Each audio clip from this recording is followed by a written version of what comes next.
Hey. Hey, hi, hello, welcome back, welcome. What was that? Welcome back.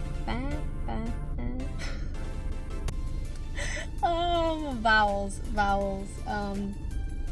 The pronunciation of vowels is something I give a tad bit too much thought to after growing up in the Midwest, spending time in the South, living in the South now, attempting to learn other languages, living back east.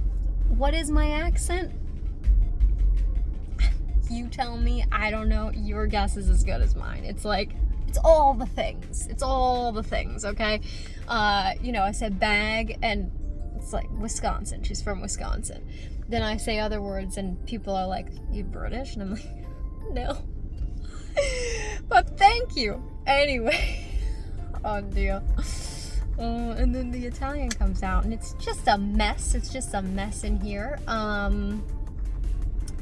Okay. Welcome back. Gosh, what is happening? What is happening with my hair? It's a mess. It's always a mess. It needs a cut. It needs a cut badly. Welcome back. Welcome to Kristen Draws, where I Kristen Draw. I don't know what we're gonna do. We're gonna do something. We're gonna make it happen.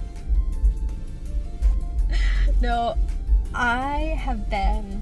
real talk, I have been back and forth with this graphic novel, Skip and Viv graphic novel, and I've recently come to the realization that I need to force myself to stay in the sketch phase.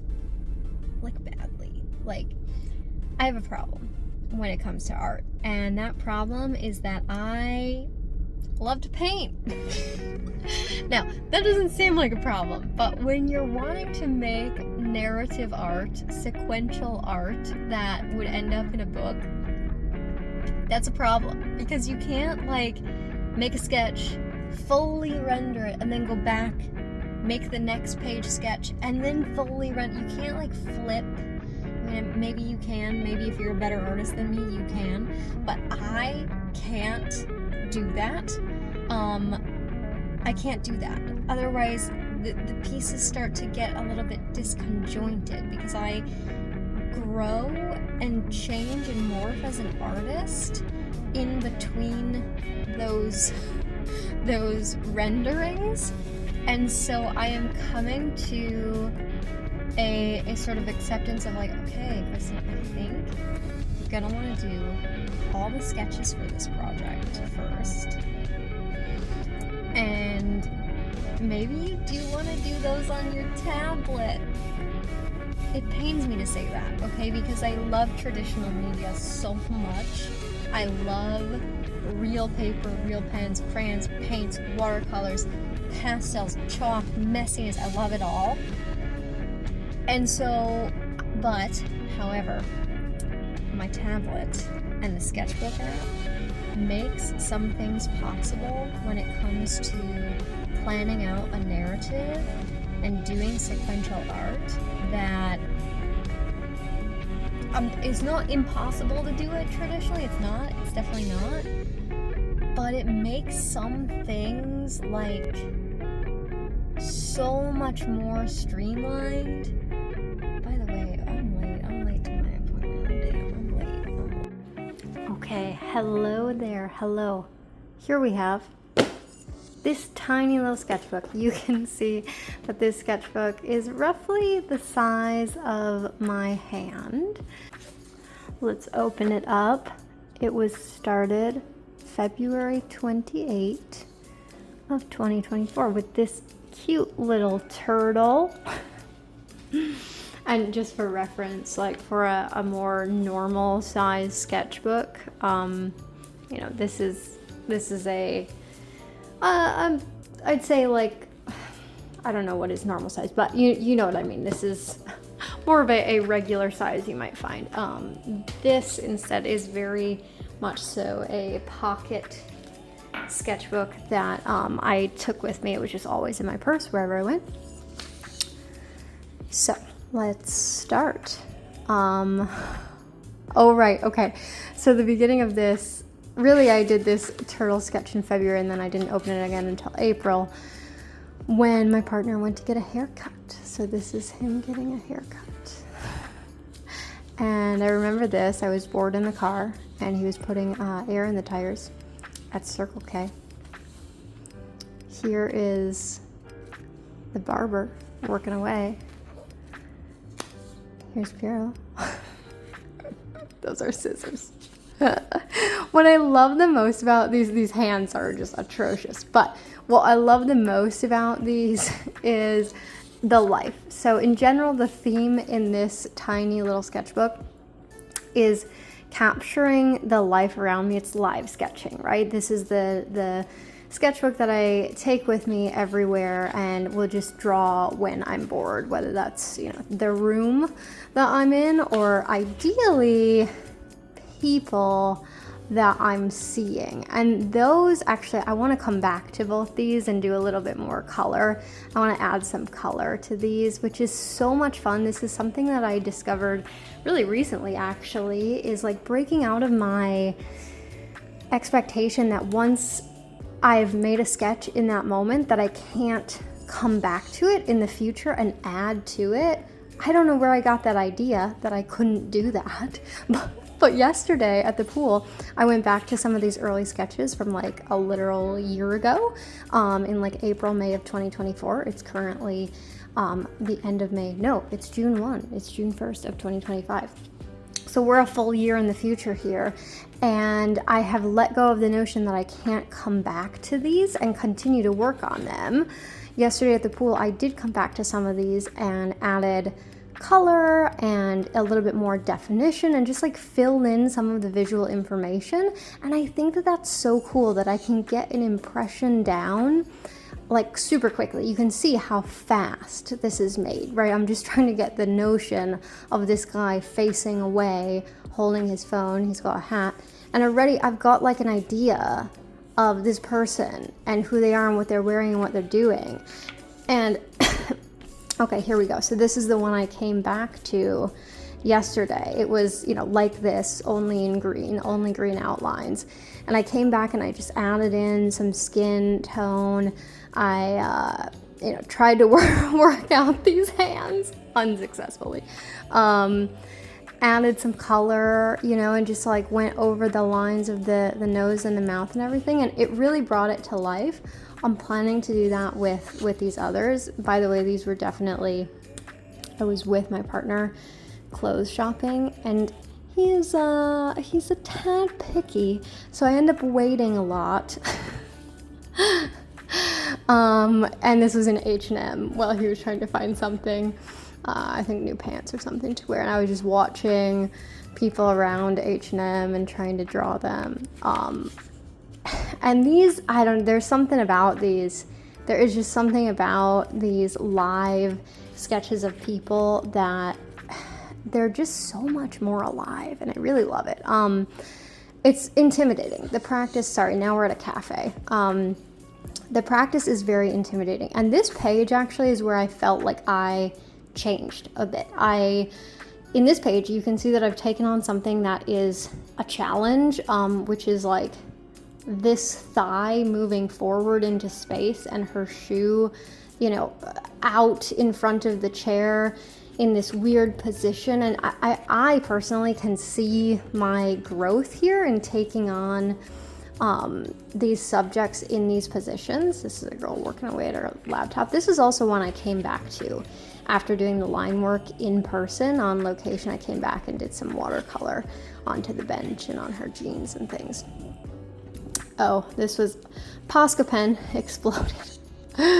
But even this, like, look at this, like, just some scribbles, and you kind of already, you get the sense of like this person and what they're doing. It's so cool. Art is so cool, you guys, and you don't need AI. You just need a pen and some paper.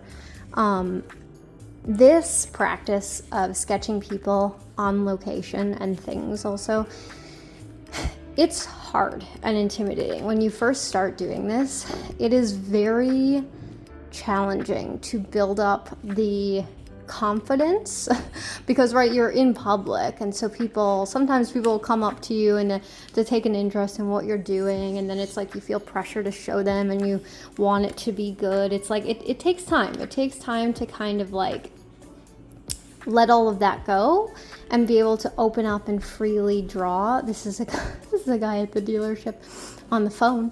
And I think that what I'd recommend, oh, this is Chick-fil-A. There's a little visor of the workers. I think what I'd recommend is to just do it, to just get out and do it more often, do it more frequently, and try to move your way through like quickly. Like, don't put pressure. Like, these are impressions. You're not realistically oil painting. It can be just lines. This is a pilot in IAH in oh my gosh, can I speak? In Bush Airport. This is so bad. Yesterday I did this at the pool. There was a little toddler in the pool with her dad, and I was trying to capture her swimming. It's not great. My partner again. But it's so amazing how I can see how much I've changed and how much I've grown as an artist in this way. And I used to be, this is a study, just disclaimer, this is not my work. This is me studying the work of Beatrice Alemagna. I did not invent this. This is, she made this drawing and I was trying to copy it to learn from her. It's an amazing drawing, and it really captures the hug and the embrace, and like she's amazing, and I was trying to study her. So this is not mine. Just disclaimer about that. I don't want to act like I created this, because I did not. This practice has kind of single-handedly been the thing that has allowed me to get more comfortable with drawing people. I used to avoid it. It was like not on my list of to do. I didn't want to do it ever. It was something that I thought as an early illustrator, I was like, I don't have to draw people. Well, yes and no. Do you have to? No, none of us have to do anything. This is a landscape, by the way. I'm trying to push myself out of my comfort zone there too. I don't love drawing landscapes.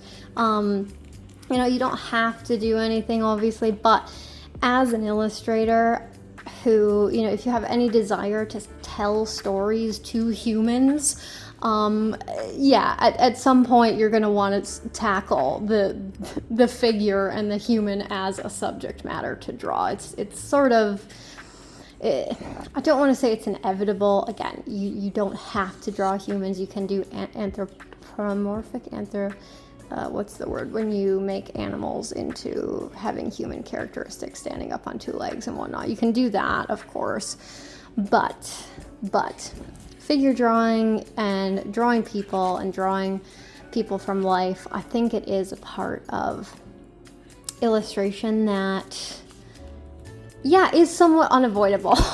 And I see how much I've grown in doing it. And my only advice here is to just keep doing it. Just keep showing up, do it again and again and again. Make the bad work, right? Like, go into every sketch thinking, oh, this is just a test, and if it's a piece of shit, then it is, you know. But like, don't go into sketches thinking like, this has gotta be great, it's gotta be perfect. And especially with drawing people, do not go into it like, oh my gosh, I have to capture their likeness. No. That is the best way, or at least it is for me, the best way to tense up and to like get too much in my head. Don't even think about capturing their likeness. Think about getting the visual information down on the page and nothing more. Just think about like big, broad shapes. And, you know, don't concern yourself with like, does this look like the person?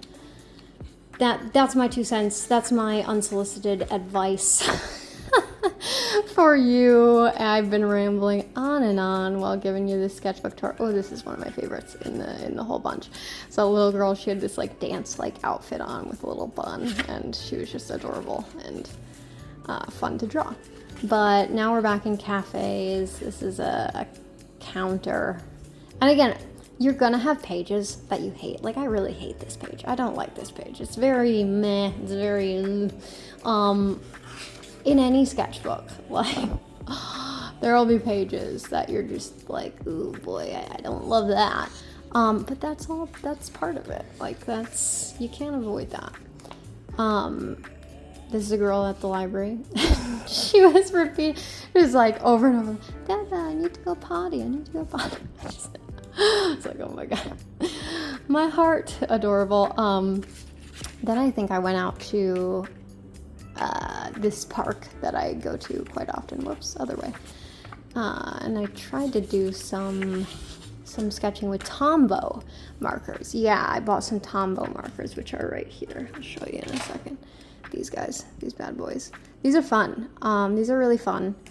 They don't bleed on to the next page, as you will now see. Well, let's go back and I'll show you. You see how this dark green and this dark color here doesn't actually bleed on to the next page, really, which is kind of marvelous. My other Blick markers bleed heavily, and I have strayed away from using them because of that. I know a lot of illustrators are like, oh, I don't care if it bleeds onto the next page. I care. I don't really want to see the sketch from the previous page on the page I'm working on. It distracts me. Maybe I'm just not psychologically sound. Anyway, we're coming to the end. This was yesterday. I was at a cafe, and there were these fabulous women having brunch with their wine, and I just... I can see them in this. Maybe you're looking at this and you're like, okay, Kristen, that's a bunch of lines. But I can really see them when I look at this quick sketch, and it's wonderful.